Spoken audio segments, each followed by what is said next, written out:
So you're looking to plan for your retirement in your 30s. How do you do that? I mean, doesn't that sound like an amazing dream if you could actually retire in your 30s? Sounds too good to be true? Well, that's what I thought until I did it when I was 28. And so it's actually possible, but it requires you to have a different way of thinking. And I'm actually going to go into this video telling you exactly how you can make that a reality in your own life right now. So the number one question I always get asked is, Chris, how did you retire by the time you were 28? That seems ridiculously too good to be true, right? Well, it is formulaic. Now, you might say it's a little bit of luck, but I'm telling you it's a little bit more of formula rather than luck.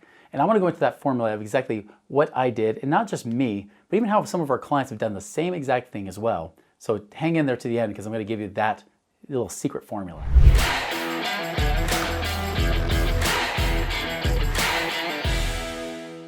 All right, so let me go into my story because people always say, well, how'd you do it? Like, was there some magic investment you did?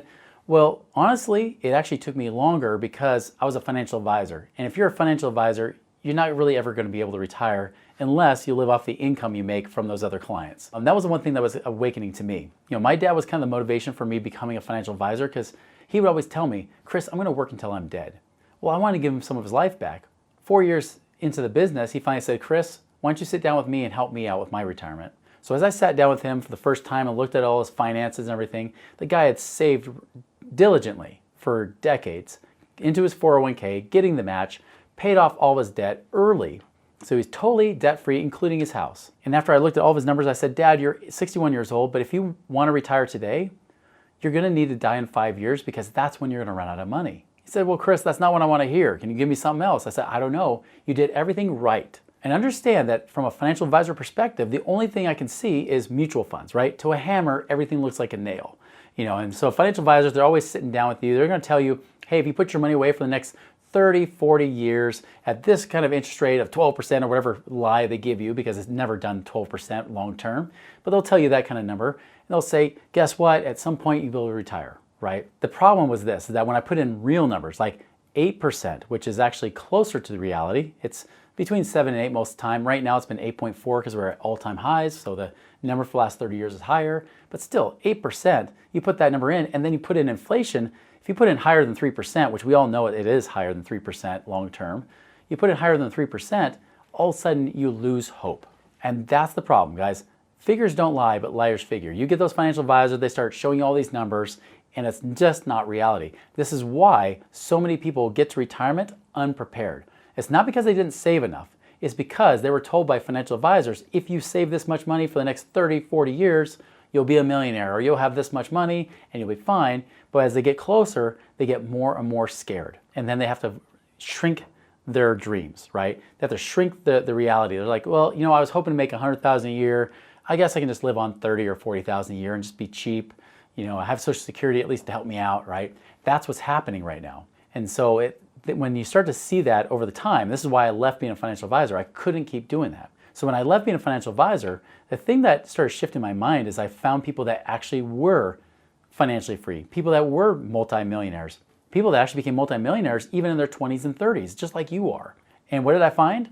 They weren't investing in mutual funds. They would make fun of people in mutual funds. They would say, that's a stupid place to put your money. Plus you have to live on 3% a year. So even if you get up to $1 million, if you're lucky enough to save $1 million, you're living on $30,000 a year. That's nothing. Where they're like, but I can go invest in real estate, which has a real asset behind it, not some fake arbitrary number like, you know, you see NVIDIA going through the roof and you're like, well, how long is that going to go for? That's all AI hype, right? How do we know it's going to be up there tomorrow? You don't. But real estate's been consistent. It's been key. It's only gone down really very few times in history. It's actually dropped over any period of time. But typically it at least stays the same or goes up. So you have that backing that's more certain, and it can generate income too. And this is what I didn't understand. Because if you shift your mind away from that accumulation mindset where you're supposed to save your money and compound interest for billions of years, and then you can finally live on less than the interest. Oh, pro tip here, for those of you in your 30s, have you ever heard of the FIRE movement? Financially Independent, Retire Early. Maybe you've come across it in your searches right now. They'll say you live on 4%. Did you know that 4% rule was debunked years ago? That's a bunch of bull. And they still teach it like it's reality. Reality is maybe 3%. But if you're trying to retire early in your 30s, you should not be pulling out 3% from your mutual funds. It should be 2% if you don't want to run out of money based on all those factors that they factored in. So that FIRE movement's a bunch of crap. How do I know? Because when I brought it up, they kicked me out of their group because they said, oh, no, no more, you can't teach truth here. That's not cool. Get out of our group. You're depressing people. I actually told this to one of my friends who actually is right now, he's 28 years old. He's not even quite 30. He's already got over $1 million in the stock market. He's like, yeah, if I were to quit today, I'd be okay. I would barely have enough money to live because we live pretty modestly. And I said, well, based on what? He's like, well, based on 4%. I said, do you realize that if you're trying to retire now when you're like almost 30, that should be 2%. He's like, wait, I have to have double the money now? I'm like, yeah, you do. Like the numbers have been proven for years. What are you going off of? Well, that's what I found online. Okay, well, better get your money to be double. And I said, by the way, that's pretty impressive. If you're like him and you've saved a lot and you got to this kind of point, congratulations, that's amazing. I was kind of like you too a little bit. I didn't have $1 million by 28, but I was definitely trying to be that super saver, right? Well, if you've done something like that, congratulations. But you can get your money to work harder. Because for example, what woke me up was when I started talking to these real estate investors, they said, well, Chris, rather than trying to live on 3% or less, what if you instead had that money earning 1% a month? That means for every $100,000 you invest, you make $1,000 a month. Now understand at that time, this is back in the mid-2000s, all I needed was $3,500 a month to live. And so when they said that, I'm like, wait a minute. I thought for $3,500 a month, that's over $40,000 a year. I thought I would have to have at least $1.3 million, right? Probably close to about $1.5 million. So my goal is to have $2 million saved up in mutual funds, which is a really hard thing to do, especially when you're trying to do it by the time you're 40 years old. And then they tell me like, no, Chris, you don't need like $1.4 million or anything like that. You actually only need, well, in this case, $350,000. You need a quarter of that money because you can make 4 times that amount. And that blew my mind, guys. I was like, wait a minute. You're saying that even my dad, who didn't quite have enough, if he had $300,000, if he made 1%, he could make $33,000 a month. That's almost what he needs to live on right now. Where before I was like, good luck, you're going to run out of money in 5 years. Now it's like, wait, you could actually get this money to stretch for a long time. Maybe if we only work a few more years, you might be able to get there. That was the shift in me that changed everything. It's not about compounding your interest, it's compounding your income. How do you get your income? How do you create more income with the money you have? How do you get your money to work harder so you don't have to work so hard for it? That's what has to shift and change. And just so you know, if you're in your 30s trying to save it up in 401ks and IRAs, and you want to try to do this in your 30s, you're in the wrong vehicle. Because that vehicle penalizes you for touching it before you're 59 and a half, 60 years old. That's the worst place. So don't stuff your money in your company 401k. I don't care if they tell you they give you a match. That's not the right place. Now, if you have company stock and they maybe give you a discount on it and you could sell it a year later, well, maybe now we're talking. Maybe there's some things you can do where you can sell out of that stock and then go buy other investments like real estate to allow you to be able to retire much more faster and comfortably, possibly within your 30s. And that's the thing. You got to understand too, is that if you're trying to get there, you got to know what you need per month to be financially independent. There's 2 different phrases here, 2 different terms that you need to know. Financial independence, financial freedom. Financial independence says, how much income do I need to pay my bills? Financial freedom says, how much income do I need to never worry about my bills ever again and feel free? There's 2 different numbers. So for example, my financial independence number was $3,500 a month. What I did in my own situation is I started to buy rentals with my money. I also started to lend my money a little bit. So I lend it to other real estate investors and get paid a very high return. Back then, they paid better returns than they do today. But I was getting paid a high return there. I also bought rentals and got income from that. I also did some other things. I talk about in some other videos like income streams I got from being a connector and a referral source. When all was said and done, I was making about $5,000 or so a month, way beyond what I needed for the $3,500 a month to live on. And so as a result, I realized pretty quickly, I'm like, wait, I'm 28 years old, maybe working a couple hours a week, and I'm already there. I have enough money coming in. And all the money I was working actively is just bonus money. It's just extra money I can go in and reinvest again to make more money.